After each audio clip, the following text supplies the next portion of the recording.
आप थोड़ी देर के लिए अपनी आंखें बंद कीजिए और कल्पना कीजिए आप एक ऐसे इंसान हैं जो कि एक हादसे का शिकार हो जाते हैं, जिसमें आप दुनिया के सबसे बड़े समुद्र यानी कि प्रशांत महासागर पैसिफिक ओशन जो कि 165 मिलियन स्क्वायर किलोमीटर में फैला हुआ है, उसमें आप एक नाव के साथ में गुम हो जाते हैं। और इतने विशाल महासागर में आपका अपना कोई नहीं है, और ना तो आपके पास में खाने के लिए खाना है और ना ही पीने के लिए पानी। और समुद्र का पानी आप पी नहीं सकते क्योंकि वो बहुत ज़्यादा खारा है। और वापस जाने के लिए आपके पास में कोई साधन नहीं है। आपको नहीं पता है कि आप समुद्र में किस जगह पर हो और आपको कहाँ जाना है। कई सारे बड़े बड़े जहाज आपके नज़दीक से गुजरे, लेकिन उनमें से किसी की भी नज़र आप पर नहीं पड़ी। आप सिर्फ एक उम्मीद पट्टी क्योंकि कोई आएगा जो कि मुझे यहाँ से निकाल करके ले जाएगा, लेकिन वहाँ पर कोई नहीं आता। आप अपनी आंखें खोल सकते हैं और भगवान का शुक्रिया अदा कीजिए कि ये सिर्फ एक इमेजिनेशन थी। लेकिन आज जो कहानी मैं आपको सुनाने वाला हूँ वो कोई इमेजिनेशन नहीं बल्कि एक रियल लाइफ स्टोरी है। और इस कहानी को सुनने के बाद में आपके रोंगटे खड़े हो जाएंगे। और ये कहानी है जो सल्वाडोर एल्वरेंगा की, जो कि एक बहुत ही अच्छा मछुआरा था। बात है 17 नवंबर 2012 की। ये वो तारीख है जब एल्वरेंगा मेक्सिको के एक छोटे से गांव से निकला और गहरे समुद्र में मछली पकड़ने के लिए उतर गए। और मैं आपको बता दूं कि जिस समुद्र में वो उतरा था वो दुनिया का सबसे बड़ा ओशियन था, पैसिफिक ओशियन, यानी हिंदी में प्रशांत महासागर। और ये महासागर इतना बड़ा है कि इस पृथ्वी पर जितनी भी जमीन, रेगिस्तान, बर्फ, नदी, तालाब, झरने जितना भी है, इन सबको अगर मिला भी दिया जाए तो भी वो इस महासागर की बराबरी नहीं कर सकते। उस वक्त एल्वरेंगा के साथ में उसका एक दोस्त भी था। और एल्वरेंगा का प्लान था कि वो 30 घंटे तक मछली पकड़ने के लिए निकलेंगे। और उसके हिसाब से उन्होंने अपने लिए खाना और पानी लिया था, लेकिन किस्मत को कुछ और ही मंजूर था। थोड़ी देर तक तो सब कुछ प्लान के अनुसार ही चला, लेकिन तभी एक खतरनाक तूफान ने दस्तक दी। शुरुआत में हल्की हल्की हवाएं चल रही थी और थोड़ी थोड़ी बारिश हो रही थी, लेकिन एल्वरेंगा ने उसे इग्नोर किया और आगे बढ़ता चला गया। लेकिन एल्वरेंगा को क्या पता था कि ये रिस्क उसे कितना भारी पड़ेगा।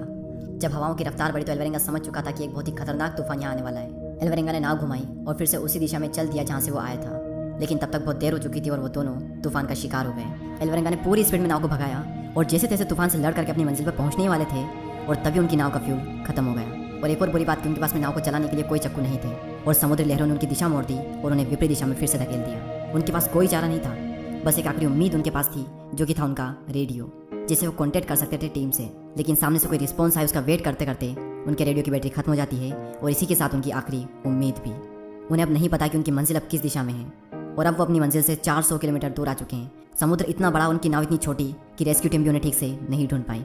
बुरे में और बुरा उनके साथ में ये हुआ कि वो जितना भी खाना पानी अपने साथ में लाए थे और जितनी भी मछलियां उन्होंने पकड़ी थी, वो सब कुछ उन्होंने समुद्र में फेंक दिया था, जिससे कि नाव जो है वो स्पीड में चल सके। भूख से उनका हाल बेहाल हो चुका था, और हालात उन्हें उनसे वो करवाया जो कि वो सपने में भी नहीं करना चाहते थे। अपनी भूख को मिटाने के लिए उन्होंने अपने हाथों से समुद्री जानवरों को पकड़ा, और उन जानवरों को उन्हें कच्चा ही खाना पड़ा।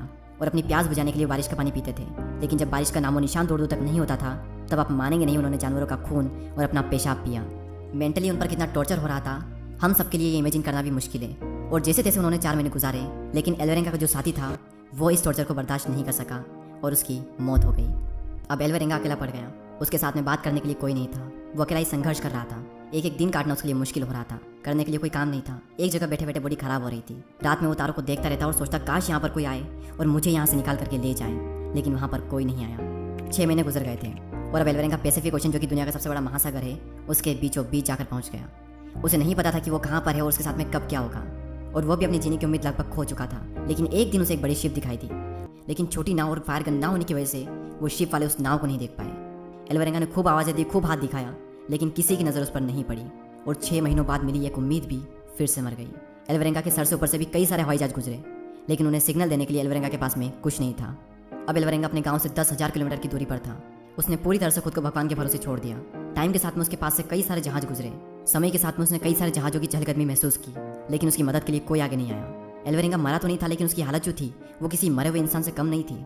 वो तो एल्वरेंगा की जीने की चाहत ही थी, जिसकी वजह से एल्वरेंगा 400 दिनों तक इतना टॉर्चर सहने के बावजूद भी जिंदा रहा। और एल्वरेंगा ने ऐसे में एक वर्ल्ड रिकॉर्ड बना लिया था, जो कि इस पूरी दुनिया में चाह कर भी कोई भी बनाने की सोचेगा तक नहीं। बिना किसी सोर्स के अकेले समुद्र में 400 दिन तक रहना।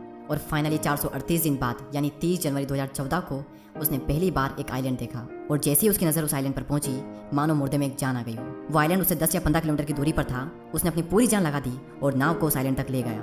और वो तो शुक्र हो कि उसे आइलैंड दिख गया, वरना इसके बाद जो आइलैंड आने वाला था वो लगभग 5000 किलोमीटर दूर था। वो जैसे आइलैंड पर पहुंचा, 438 दिन बाद उसने पहली बार जमीन पर कदम रखा। लेकिन इतने दिनों तक एक जगह बैठे रहने की वजह से वो ठीक से चल नहीं पा रहा था। उसकी आंखों की रोशनी भी बहुत ही कम हो गई।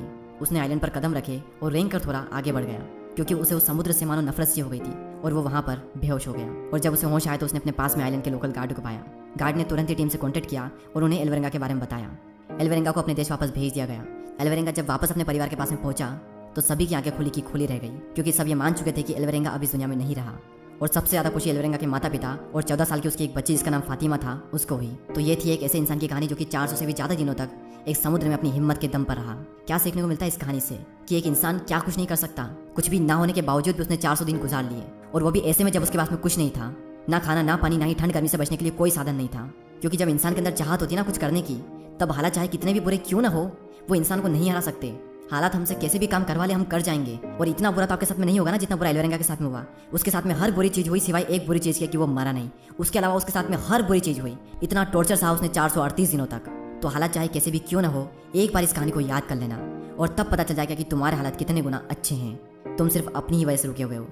ये रियल लाइफ स्टोरी अगर पसंद आई हो तो शेयर करना ना भूलें, और सब्सक्राइब करके हमारी कम्युनिटी का पार्ट बने। अगले वीडियो में फिर मुलाकात होगी। जय हिंद।